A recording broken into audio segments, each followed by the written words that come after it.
క్రీస్తునాథుని యందు ప్రియ సహోదరి సహోదరులారా, ఆగమన కాల మొదటి ఆదివార ధ్యానాంశానికి మీ అందరికీ స్వాగతం. ఈరోజు మొదటి ఆగమన కాల ఆదివారంతో మనం ఆగమన కాలంలోనికి ప్రవేశిస్తున్నాం. అలాగే మరో నూతన దైవార్చన సంవత్సరంలోనికి కూడా ప్రవేశిస్తున్నాం. ఆగమన కాలం ఒక గొప్ప నిరీక్షణ కాలం. ప్రభువు రెండవ ఆగమనమునకై సంసిద్ధపడు కృపానుగ్రహ కాలం. ఈ ఆగమన కాలంలో మొదటి ఆదివార ధ్యానాంశం ఏమిటంటే ఆగమనం మరియు మన సంసిద్ధత. నేటి మొదటి పఠనం యెషయా ప్రవక్త గ్రంథము నుండి రాబోవు మెస్సయ్య గురించిన ప్రవచనాలను వింటున్నాం. ఈ ప్రవచనాలు క్రీస్తులో నెరవేరాయి. నిరీక్షణ మరియు శాంతి అనే ఆగమన కాలపు ప్రధాన అంశాలకు పునాదిని ఈ పఠనం మనకు అందిస్తుంది. యెషయా 2వ అధ్యాయం 2వ వచనంలో ఇలా చదువుతున్నాం. రానున్న దినములలో ప్రభువు మందిరమున్న పర్వతములన్నింటిలో ప్రధానమైనదగును, కొండలన్నింటిలో ఎత్తైనదగును, సకల జాతులు ప్రవాహము వలె దాని చెంతకు వత్తురు. ఈ ప్రవచనం క్రీస్తు జననానికి మరియు రెండవ రాకడకు ముందు 1000 సంవత్సరాల క్రితం రాయబడింది. ఇది రాబోయే మెస్సయ్య పాలన గురించి, ఒక నిరీక్షణ యుగము గురించి మాట్లాడుతుంది. ప్రభువు మందిరమున్న పర్వతము అనేది ఇజ్రాయేలులకు మాత్రమే కాక ప్రపంచం మొత్తానికి వెలుగునిచ్చే దేవుని రాజ్యాన్ని సూచిస్తుంది. ఈ వాగ్దానం యేసుక్రీస్తులో నెరవేరింది. క్రీస్తు శ్రీసభయే ఆ పర్వతం. మనం ఆగమన కాలంలో ఈ నిరీక్షణను ప్రకటించాలి. క్రీస్తును తెలుసుకోని ప్రజలను ఆ పర్వతం వైపు అనగా క్రీస్తు వైపు, రక్షణ వైపు నడిపించడానికి మనం ఒక వెలుగులా ఈ లోకంలో జీవించాలి. పౌలు రోమీలకు రాసిన లేఖలో ఈనాటి 2వ పట్టణంలో మనకు రక్షణ లభించు సమయము మరింత దగ్గరయైనది, రాత్రి ముగియవచ్చినది, పగలు సమీపించినది కనుక క్రీస్తును ధరించటం అని పౌలు గారు బోధిస్తూ ఉన్నారు.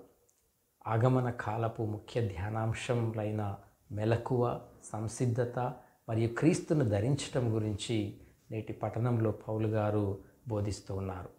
ప్రియ సహోదరి సహోదరులారా, ఆగమన కాలం దేవుని అలారం.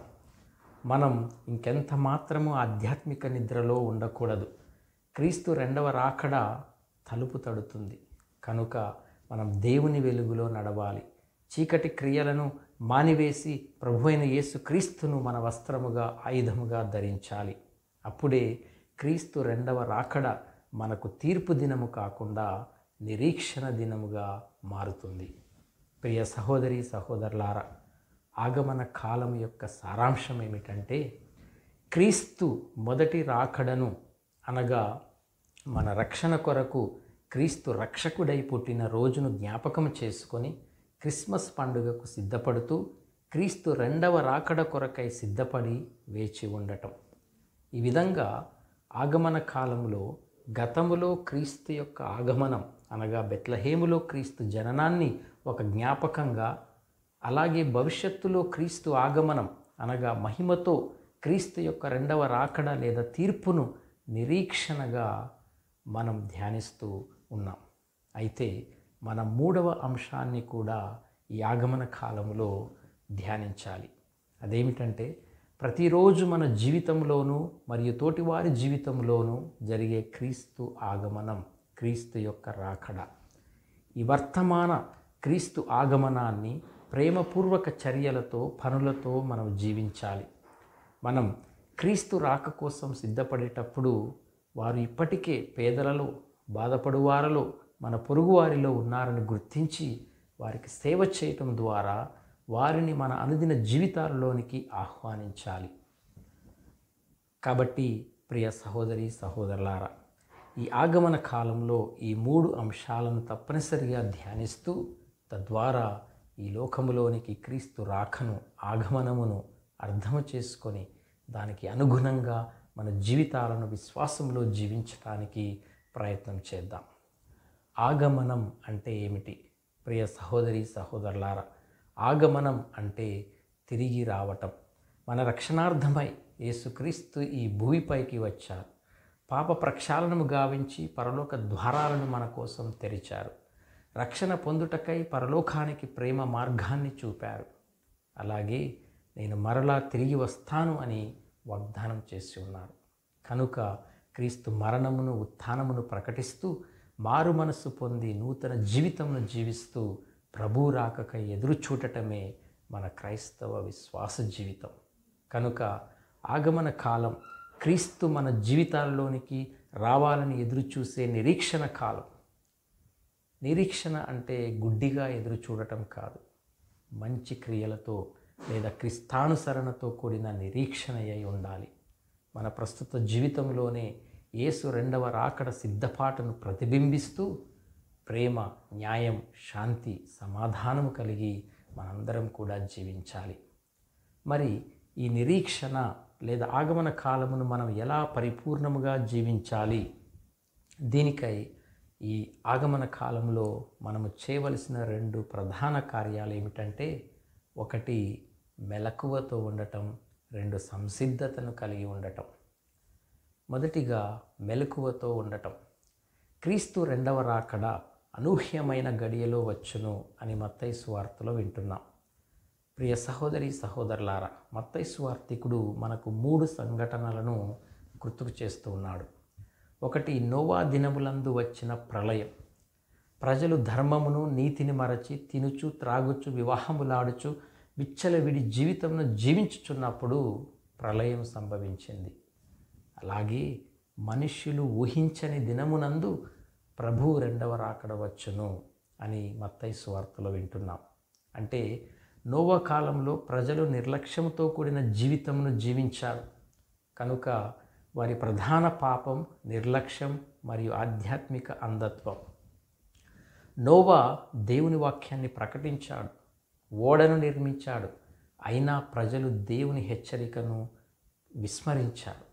వారు కేవలం తమ శారీరక అవసరాలు, ప్రపంచ కార్యకలాపాలపై మాత్రమే దృష్టి పెట్టారు. దేవుణ్ణి, ఆయన తీర్పును పూర్తిగా మర్చిపోయారు. క్రీస్తు రెండవ రాకడ కూడా అలాగే ఉంటుంది. ఈ రోజుల్లో మనము కూడా క్రిస్మస్ యొక్క బాహ్య ఆర్భాటాలు, ఆస్తి సంపాదనలు, వినోదాల కోసం పరిగెత్తుతూ క్రీస్తు రాకడ, ఆయన తీర్పు గురించి ఆలోచించటానికి సమయం కేటాయించకుండా నిర్లక్ష్యముగా ఉండవచ్చు. నోవా కాలపు ప్రజల వలె నిద్రించి నిర్లక్ష్యం చేయకుండా మెలకువగా ఉందాం. 2 ఆ సమయమున ఇరువురు పొలములో పనిచేయుచుండా ఒకరు కొనిపోబడును, మరి ఒకరు విడిచిపెట్టబడును. 2 స్త్రీలు తిరుగలి త్రిప్పుచుండా ఒకతే కొనిపోబడును, మరి ఒకతే విడిచిపెట్టబడును. కనుక రెండవ రాకడ కొరకై జాగరూకులై ఉండాలి అని మత్తయి సువార్తలో వింటూ ఉన్నాం. ఈ వచనాలు క్రీస్తు రాకడ యొక్క తక్షణ, వ్యక్తిగత మరియు అనూహ్యమైన స్వభావాన్ని నొక్కి చెబుతున్నాయి. పొలంలో పనిచేయటం, తిరగలి విసరడం వంటి అనుదిన సాధారణ జీవిత పనులు చేసుకుంటున్నప్పుడు ఈ విభజన జరుగుతుంది. ఈ విభజనకు కారణం వారు చేసే పని కాదు, వారి సంసిద్ధత. ఒకరు మెలకుగా ఉండి క్రీస్తు కోసం జీవిస్తుండగా మరొకరు నిద్రలో, నిర్లక్ష్యంలో ఉన్నారు. రక్షణ వ్యక్తిగత విషయమని స్పష్టమవుతుంది. మన వ్యక్తిగత విశ్వాసం మాత్రమే మనలను రక్షిస్తుంది. నేను, నా పొరుగువారు ఒకే పని చేస్తున్నప్పటికీ నా హృదయము యొక్క సంసిద్ధత ఎంతవరకు ఉంది? ప్రభువు నా వైపు చూసినప్పుడు నేను కొనిపోబడటానికి సిద్ధంగా ఉన్నానా, లేక విడిచిపెట్టబడడానికి సిద్ధంగా ఉన్నానా అని మనం ఆత్మపరిశీలన చేసుకుందాం. 3 రెండవ రాకడ లేదా ప్రభు దినము దొంగవలే వచ్చును అని మత్తయి సువార్తలో చదువుతున్నాం. దొంగ ఎప్పుడు వస్తాడో ఇంటి యజమానికి తెలిస్తే అతను తప్పకుండా మెలకుగా ఉండి ఇంటిని కాపాడుకుంటాడు. కానీ దొంగ అనూహ్యంగా వస్తాడు. క్రీస్తు రాకడ కూడా అలాగే ఉంటుంది. సమయాన్ని ఎవరు ఊహించలేరు. సమయం తెలియదు కాబట్టి ప్రతి క్షణము సిద్ధంగా ఉండటం ఒక్కటే మార్గం. సంసిద్ధత అంటే మెలకుగా ఉండి ప్రార్థించటం, క్రీస్తును ధరించటానికి వీలుగా మన హృదయాన్ని శుభ్రపరచుకోవటం మరియు ఇతరులతో సమాధానంగా క్షమాపణ కలిగి జీవించటం. ప్రియ సహోదరి సహోదరులారా, మనం క్రిస్మస్ పండుగ కోసం మన ఇండ్లను శుభ్రం చేసుకుంటున్నట్లుగా ఈ ఆగమన కాలంలో ప్రతిరోజు మన హృదయాన్ని పరిశుభ్రం చేసుకోవాలి. ఎందుకంటే దొంగలా క్రీస్తు వచ్చే ఆ గడియ మనకు తెలియదు. సిద్ధపడి ఉన్న హృదయం మాత్రమే ధన్యమైనది. అందుకే ప్రతి క్రైస్తవుడు క్రైస్తవురాలు ఒక కావలివాని వలె కనురెప్ప మూయక నిదురించక గస్తీ కాయినట్లు మెలకువతో నిరీక్షించాలి. మెలకుగా ఉండటం క్రైస్తవ గొప్ప లక్షణం. ఆగమన కాలం మెలకువతో ఉండి ప్రభు కొరకు వేచియుండు కాలం. మెలకువగా ఇండుట అంటే రక్షకుడైన యేసు క్రీస్తు పట్ల మనకున్న చురుకైన విశ్వాసం, ఆధ్యాత్మిక జీవితం. ఈ విశ్వాసం ఎల్లప్పుడూ ప్రభు రాక కొరకు ఎదురుచూసేలా చేస్తుంది. మరి ప్రియ సహోదరి సహోదరులారా, ప్రభు రెండవ రాకడకై మన సంసిద్ధతకు 2 కారణాలున్నాయి. ఒకటి, ప్రభువు రెండవ రాకడ సమయము, గడియ, రోజు ఎప్పుడు వచ్చునో మనకు తెలియదు. కాబట్టి మేలుకొని ఉండు. అతడు అకస్మాత్తుగా వచ్చి మీరు నిద్రించుచుండుట చూడవచ్చు. జాగరూకులై ఉండు. అందుకే పౌలు గారు, నిద్రితుడా మేల్కొనము, మృతుల నుండి లెమ్ము, క్రీస్తు నీపై ప్రకాశించును అని ఎఫెసీలకు రాసిన పత్రిక 5వ అధ్యాయం 14వ వచనంలో చదువుతున్నాం. మరలా పౌలు గారు, కనుక ఇతరుల వలె మనము నిద్రించుచుండరాదు, మేల్కొని జాగరూకులమై ఉండవలెను అని తెస్సలోనిక ప్రజలకు రాసిన మొదటి లేఖ 5వ అధ్యాయం 6వ వచనంలో చదువుతున్నాం. ప్రభువు రాకడ ఎప్పుడు సంభవించునో మనకు తెలియదు. కాబట్టి మనం ఎల్లప్పుడూ మేల్కొని జాగరూకులమై ఉండాలి. ఈ క్షణంలోనే వచ్చును అన్న భావనతో మనం సంసిద్ధపడాలి. లూకా సువార్త 12వ అధ్యాయం 37వ వచనంలో ఇలా చదువుతున్నాం.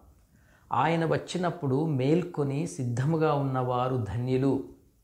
అతడు నడుము కట్టుకొని వారిని భోజనమునకు కూర్చుండబెట్టి తానే వచ్చి వారలకు వడ్డించును.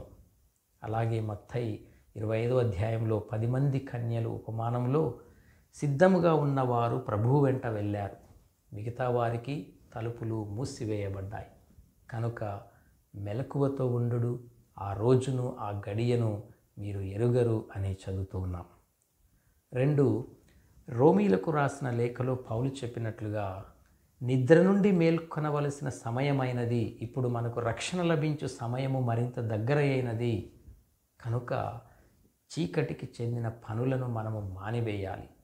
పగటి వేళ పోరాటమునర్చుటకు ఆయుధములను ధరించాలి. సత్ప్రవర్తన కలిగి జీవించాలి. క్రీస్తును ధరించాలి.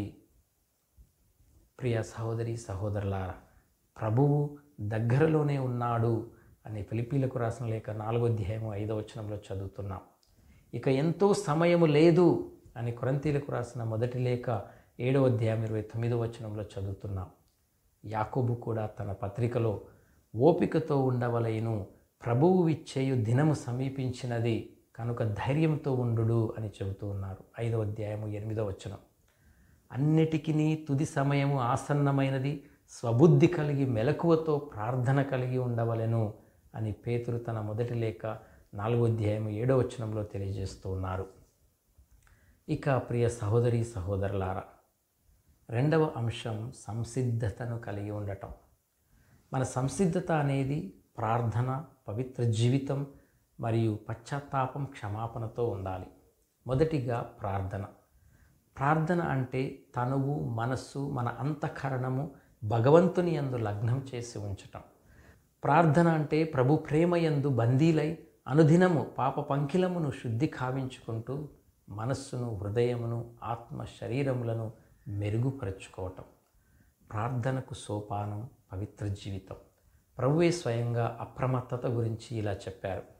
మీరు రానున్న సంఘటనల నుండి రక్షింపబడుటకు, మనుష్య కుమారుని సమక్షమున నిలవబడుటకు కావలసిన శక్తిని పొందుటకు ఎల్లప్పుడూ జాగరూకులై ప్రార్థన చేయుడు అని లూకా సువార్త 21వ అధ్యాయము 36వ వచనం. ప్రార్థనతో పాటు బైబిల్ గ్రంథ పఠనము, ధ్యానము, అన్వయింపు కూడా ఎంతో ముఖ్యం. దర్శన గ్రంథం 1వ అధ్యాయం 3వ వచనంలో ఇలా చదువుతున్నాం. ఇవి అన్నీ అనతి కాలములోనే సంభవింపనున్నవి, కనుక ఈ గ్రంథము పఠించువారు ధన్యులు. ఈ ప్రవచన సందేశములను విని ఈ గ్రంథ విషయములను పాటించువారు ధన్యులు అని చదువుతూ ఉన్నాం. ఇక రెండవది పవిత్ర జీవితం. పాపపు చీకటి పనులను వదిలి పుణ్యం అను వెలుగు జీవితంను జీవించుమని పౌలు గారు రోమీలకు రాసిన పత్రికలో రాయటం మనం చూస్తున్నాం. పాప చీకటి పనులు అనగా విపరీతమైన విందులు చేయటం, పేదల ఎడల అందబుద్ధి కలిగి ఉండటం, తాగుబోతుతనం, భోగలాసత్వం, అసభ్యత కలిగిన ప్రవర్తన, అసూయ, ద్వేషాలు కలిగిన జీవితం. కాబట్టి ఈ చీకటి పనులు వదిలి క్రీస్తును ధరించి, క్రీస్తు వలె యోచించి, క్రీస్తు వలె జీవించటమే పవిత్రమైనటువంటి జీవితం. యెషయా గ్రంథం 2వ అధ్యాయం 4వ వచనంలో ఇలా చదువుతున్నాం. వారు తమ కత్తులను కర్రులుగా సాగగొట్టుకొందురు, తమ ఈటలను కొడవళ్ళుగా మార్చుకొందురు అని. కత్తులు, ఈటలతో యుద్ధమునకు మరియు గొడవలకు ఉపయోగించు విధ్వంసకరమైన వస్తువులు. కర్రలు, కొడవళ్ళు భూమిని సాగు చేసి పంటను స్వీకరించు వస్తువులు. కాబట్టి ఈ మానవ జీవితం నాశనం అవ్వటానికి కాకుండా ఎదుగుదలకు ఉపయోగించాలి. కత్తిలాంటి మన నాలుక, ఈటలాంటి మన చూపులు, పొలము అనే మనిషి, గుండెను దున్నే కర్రు ప్రేమ, శాంతి, సమాధానమును స్వీకరించు కొడవలిగా కావాలి. ఎముకే లేని నాలుక ఎముకను విరగగొట్టు శక్తి కలది. కనుక మనం జాగ్రత్తగా ఉండాలి. ఇదే మన సంసిద్ధత. ప్రభు రాకడ గురించిన విషయాలను రాస్తూ పేతురు గారు ఇలా చెబుతున్నారు. మీ జీవితములు దేవునకు సంపూర్ణముగా అంకితమై ఉండవలేను అని. 2వ పేతురు 3వ అధ్యాయము 11వ వచనం. క్రీస్తు రెండవ రాకడ మన జీవితాలలో ఆనందాన్ని నింపుతుంది. క్రీస్తు రెండవ రాకడ అంటే మన సంపూర్ణ రక్షణ. కనుక క్రీస్తునందు సంపూర్ణ విశ్వాసాన్ని కలిగి ఉండాలి. అందరూ రక్షింపబడాలనేదే దేవుని కోరిక. క్రీస్తు ద్వారా సర్వమానవాళిని తన రక్షణకు ఆహ్వానించి ఉన్నారు. కనుక అందరి రక్షణ కొరకు మనం ప్రార్థన చేయాలి. ఇక మూడవది పశ్చాత్తాపము మరియు క్షమాపణ. మన పాపాల గురించి పశ్చాత్తాపపడి ఇతరులను క్షమించటమే నిజమైన సంసిద్ధత.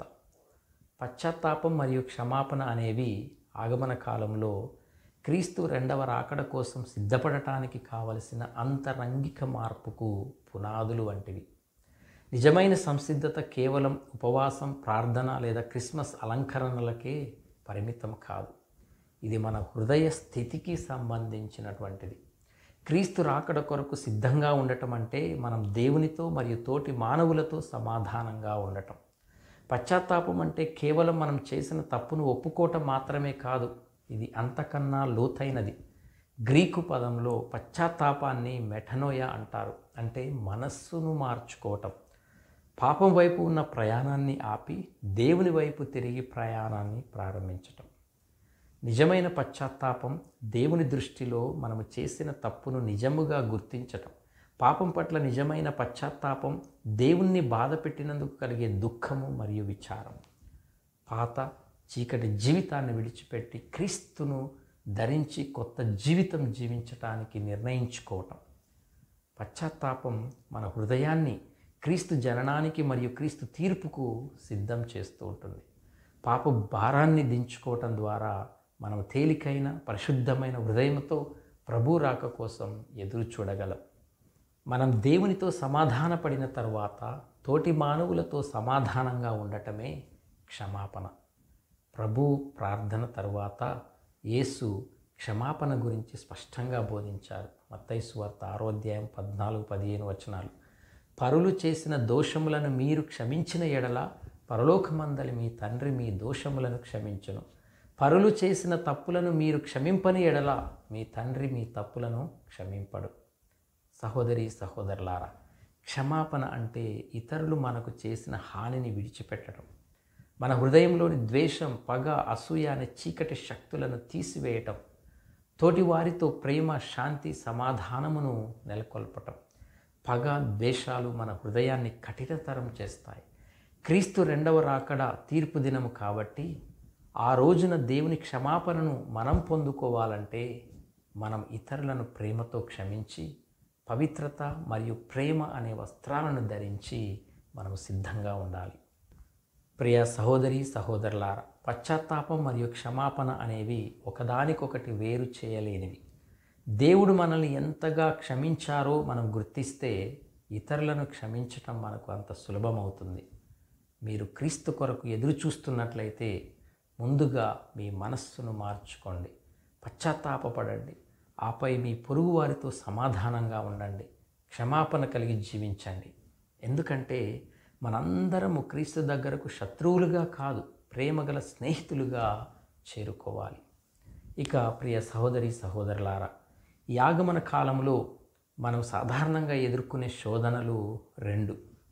ఒకటి, క్రిస్మస్ పండుగ కొరకు వేచియుండు క్రమంలో బాహ్యపరమైన ఆర్భాటాలకు ఎక్కువ ప్రాముఖ్యతనిస్తూ అంతరంగిక ఆధ్యాత్మిక సంసిద్ధతను నిర్లక్ష్యం చేయటం. 2వ శోధన, ప్రభువు రాకడ ఇప్పుడే రాదు, దానికి ఇంకా చాలా సమయం ఉన్నదని భావిస్తూ నిర్లక్ష్యముగా జీవించటం. ప్రియ సహోదరి సహోదరులారా, ఈ ఆగమన కాలంలో ఈ 2 శోధనలను మనము దూరంగా ఉంచుదాం. పేతురు చెప్పినట్లుగా మెలకువతో జాగరూకులై ఉండుడు, మీ శత్రువు సైతాను గర్జించు సింహము వలె తిరుగుచు ఎవరినేని కబలింప చూచుచున్నాడు అని. కాబట్టి ప్రియ సహోదరి సహోదరులారా, ఈ ఆగమన కాలంలో మనం క్రీస్తు కోసం ఎదురు చూస్తున్నట్లుగానే దేవుడు మన కోసం ఎదురు చూస్తున్నారు. దేవుడు మన మార్పు కోసం ఎదురు చూస్తున్నారు, మన కొత్త జీవితం కోసం ఎదురు చూస్తున్నారు. కాబట్టి క్రీస్తు ప్రభువును మనలో ఇతరులలో కనుగొనాలి. అలాగే మారిన మన జీవితాలను దేవునికి కానుకగా అర్పించాలి. ప్రియ సహోదరి సహోదరులారా, సంసిద్ధత, జాగరూకత కలిగి ఉండటం ప్రతి పనిలో ఉండవలసిన కనీస ధర్మం. క్రైస్తవ సంసిద్ధతలో ప్రార్థన, పవిత్ర జీవితము, పశ్చాత్తాపము, క్షమాపణ అనే ఈ 3 ప్రాథమిక విషయాలు ఇమిడి ఉన్నాయి అని ఈరోజు మనం గుర్తించి దానికి అనుగుణంగా ఈ ఆగమన కాలాన్ని ఫలవంతంగా జీవించడానికి ప్రయాసపడదాం. క్రీస్తు ప్రభుని 2వ రాకడ తీర్పు రోజునకు మనందరము ప్రతీక్షణం మెలకుగా ఉండి జాగ్రత్తతో మనల్ని మనం సరిచేసుకుంటూ జాగ్రత్త పడుతూ జీవించుదాం. క్రిస్మస్ పండుగ కోసం హడావిడి పడకుండా మనం ప్రధానంగా క్రీస్తు 2వ రాకడ తీర్పు కోసం మనం సిద్ధపడాలి. అనునిత్యము జాగ్రత్త కలిగి మంచి ప్రవర్తనతో, పాపము లేని జీవితముతో, ద్రోహము లేని జీవితముతో, ద్వేషము లేని జీవితముతో మన తప్పులను తెలుసుకొని ఒప్పుకునే పశ్చాత్తాప జీవితము కలిగి మనం జీవించడానికి ప్రయాసపడాలి. క్రిస్మస్ పండుగ జరుపుకోవాలని తినడానికి, త్రాగడానికి గృహములను అలంకరించుకొని హడావుడి చేయటం కాదు. గృహములను, దేవాలయములను శుభ్రపరచుకోవటం, అలంకరించుకోవటం, నూతన వస్త్రాలను కొనుక్కోవటానికి సిద్ధపడటం ఇవన్నీ మనకు మంచిదే. కానీ క్రీస్తు జననము నుండి మనము తెలుసుకోవలసిన విషయం ఏమిటంటే తగ్గింపు కలిగి జీవించటం. దేవుడు మనకు ఇచ్చిన దానిలో సంతోషముగా జీవించగలగడం, పవిత్రముగా జీవించగలగడం, దేవుణ్ణి విధేయించి జీవించగలగడం, మరి ముఖ్యముగా దేవుడు మనకు ఏర్పరిచిన ప్రణాళికను శక్తి వంచన లేకుండా నెరవేర్చగలగడం. పండగలు ఆనందంగా జరుపుకోవాలని ప్రణాళికలు వేసుకోవటం మాత్రమే కాదు, తీర్పు రోజుకు సిద్ధపడి జీవించటానికి కావలసిన సిద్ధపాటును, జాగ్రత్త కలిగిన వారమై దేవుని ఎడల ప్రేమను, దేవుని యందు భక్తి విశ్వాసములను కలిగి జీవించే విధంగా దేవుని తీర్పే నా జీవితంలో ప్రధానముగా మనం జీవించాలి. ఆ విధంగా జీవించటానికి కావలసిన తగ్గింపు స్వభావమును, దేవుని ఎడల భక్తి శ్రద్ధలను, దేవుని యందు విశ్వాసము కలిగి జీవించుటకు కావలసిన జీవన విధానమును, క్రీస్తు 2వ రాకడకు సిద్ధపాటు కలిగిన హృదయములను మనందరికీ దయచేయమని ప్రత్యేకంగా ఈ ఆగమన కాలంలో ఆ దేవాతి దేవునికి ప్రార్థించుకుందాం. ఆమేన్.